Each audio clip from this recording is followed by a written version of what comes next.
Hi, and welcome to a brand new week in the Bible in a Year Live podcast. This is week 5, and today is day 1, and my name is Shane.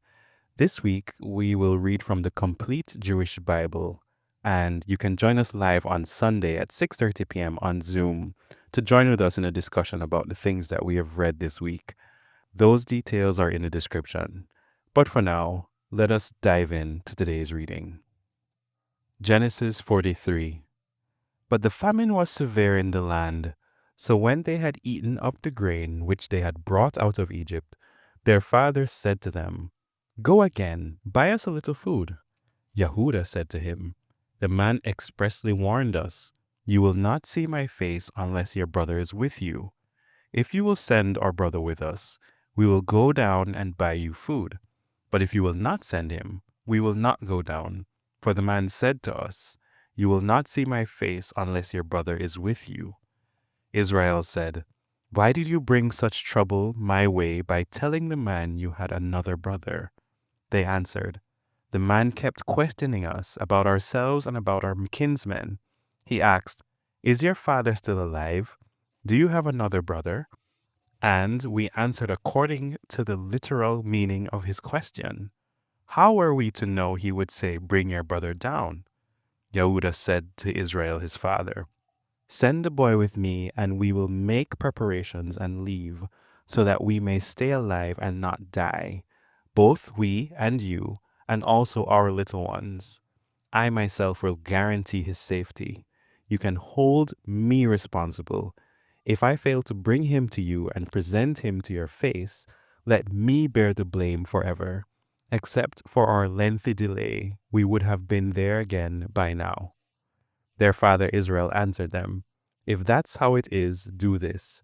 Take in your containers some of the land's best products and bring the man a gift, some healing resin, a little honey, aromatic gum, opium, pistachio nuts, and almonds. Take twice the amount of money with you and return the money that came back with you in your packs. It could have been an oversight. Yes, and take your brother too, and get ready, and go again to the man. May El Shaddai give you favor in the man's sight, so that he will release to you your brother as well as Benjamin. As for me, if I must lose my children, lose them I will. The men took that gift, and they took twice the money with them, and Benjamin. Then they prepared, went down to Egypt, and stood before Joseph. When Joseph saw Benjamin with them, he said to his household manager, Take the men inside the house, kill the animals, and prepare the meat. These men will dine with me at noon. The man did as Joseph ordered and brought the men into Joseph's house. Upon being ushered inside Joseph's house, the men became fearful. They said, It's because of the money that was returned in our packs the first time that we have been brought inside, so that he can use it as an excuse to attack us, take us as slaves, and seize our donkeys too. So they approached the manager of Joseph's household and spoke to him at the entrance of the house.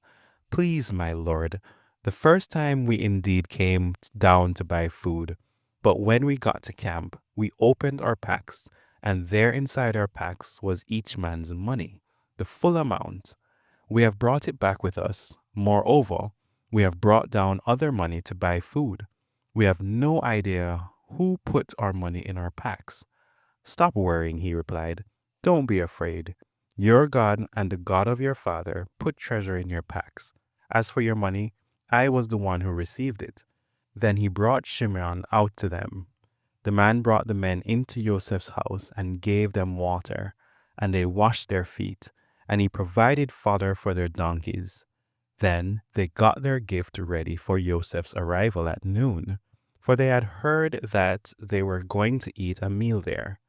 When Joseph arrived home, they went into the house and presented him with the gift they had brought with them, then prostrated themselves before him on the ground. He asked them how they were and inquired, Is your father well, the old man of whom you spoke? Is he still alive? They answered, Your servant our father is well. Yes, he is still alive. As they bowed in respect, He looked up and saw Benjamin his brother, his mother's son, and said, "Is this your youngest brother, of whom you spoke to me?" And added, "May God be good to you, my son." Then Joseph hurried out, because his feelings toward his brother were so strong that he wanted to cry. He went into his bedroom, and there he wept. Then he washed his face and came out, but he controlled himself as he gave the order to serve the meal. They served him by himself, the brothers by themselves, and the Egyptians included at the meal by themselves. Egyptians don't eat with Hebrews, because this is abhorrent to them. So they sat there facing him, the firstborn in the place of honor, and the youngest in the last place. And the men expressed their amazement to each other. Each was given his serving there in front of him. But Benjamin's portion was 5 times as large as any of theirs. So they drank and enjoyed themselves with him.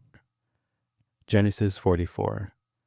Then he ordered the manager of his household, "Fill the men's packs with food as much as they can carry, and put each man's money just inside his pack.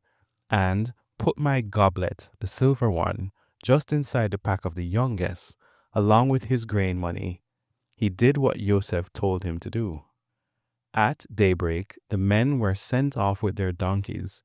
But before they were far from the city, Joseph said to his manager, "Up, go after the men, and when you overtake them, say to them, 'Why have you repaid good with evil? Isn't this the goblet my Lord drinks from? Indeed, the one he uses for divination? What you have done is evil.'" So he caught up with them and said these words to them. They replied, "Why does my Lord speak this way? Heaven forbid that we should do such a thing. Why, the money we found inside our packs we brought back to you from the land of Canaan. So how would we steal silver or gold from your Lord's house? Whichever one of us the goblet is found with, let him be put to death, and the rest of us will be my Lord's slaves." He replied, "Fine, let it be as you have said. Whichever one it's found with will be my slave, but the rest of you will be blameless." Then each hurried to put his pack down on the ground, and each one opened his pack. He searched, starting with the oldest and ending with the youngest, and the goblet was found in the pack belonging to Benjamin. At this time they tore their clothes from grief. Then each man loaded up his donkey and returned to the city. Yehuda and his brothers arrived at Joseph's house. He was still there, and they fell down before him on the ground. Joseph said to them, "How could you do such a thing? Don't you know that a man such as myself can learn the truth by divination?" Yehuda said, "There's nothing we can say to my Lord. How can we speak? There's no way we can clear ourselves. God has revealed your servant's guilt. So here we are, my Lord's slaves, both we and also the one in whose possession the cup was found." But he replied, "Heaven forbid that I should act in such a way. The man in whose possession the goblet was found will be my slave. But as for you, go in peace to your father." Then Yehuda approached Joseph and said, "Please, my lord, let your servant say something to you privately, and don't be angry with your servant, for you are like Pharaoh himself." My lord asked his servants, "Do you have a father or a brother?" We answered, "My lord, we have a father who is an old man, and a child of his old age, a little one whose brother is dead. So that of his mother's children he alone is left, and his father loves him. But you said to your servants, 'Bring him down to me so that I can see him.' We answered, 'My lord, the boy can't leave his father. If he were to leave his father would die. You said to your servants, 'You will not see my face again unless your brother is with you.' We went up to your servant, my father, and told him what my lord had said. But when our father said, 'Go again and buy us some food,' we answered, 'We can't go down. Only if our youngest brother is with us will we go down, because we can't see the man's face unless our youngest brother is with us.' Then your servant, my father, said to us, 'You know that my wife bore me 2 sons.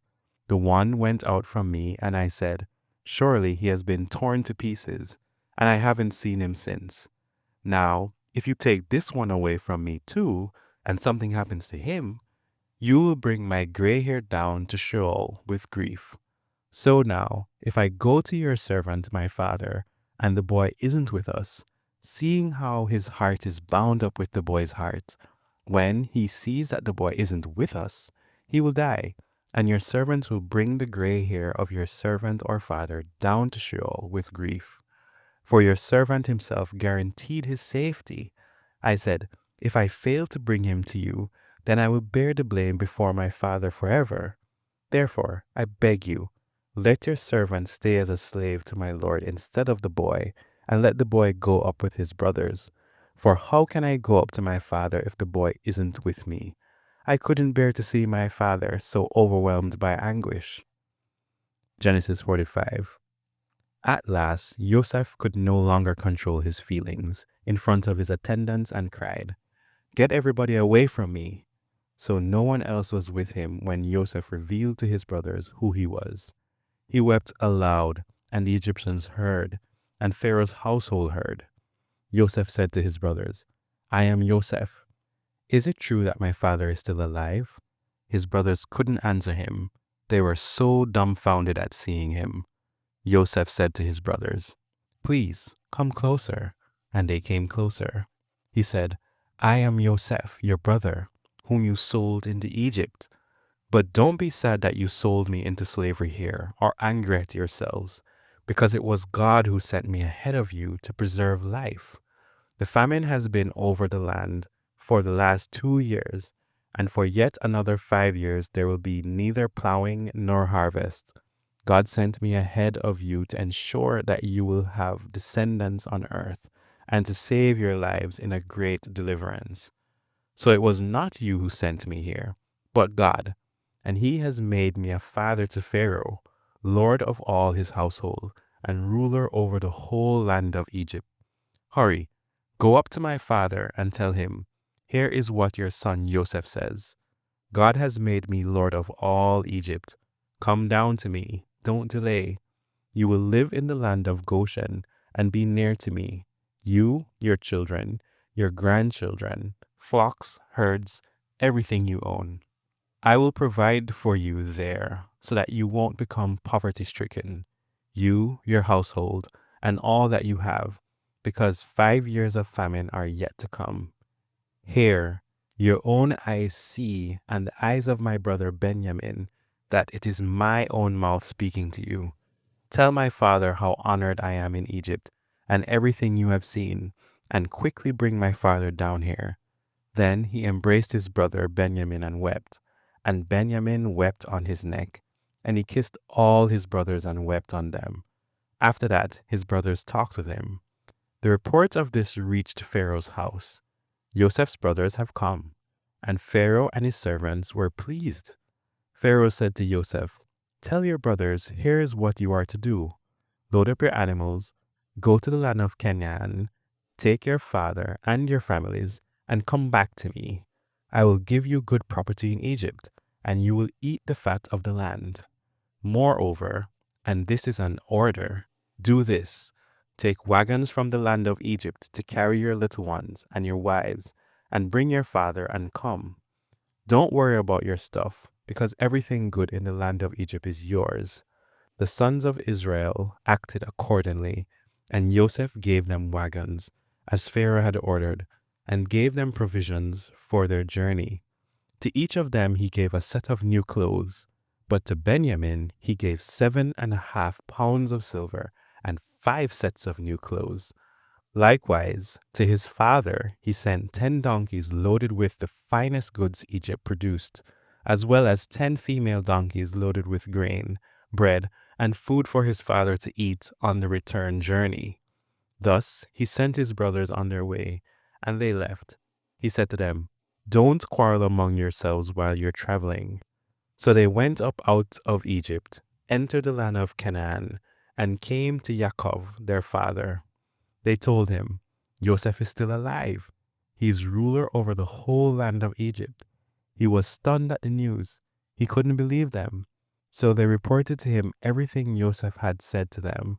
But it was only when he saw the wagons which Joseph had sent to carry him that the spirit of Yaakov, their father, began to revive. Israel said, "Enough, my son Joseph is still alive. I must go and see him before I die." This is the word of the Lord.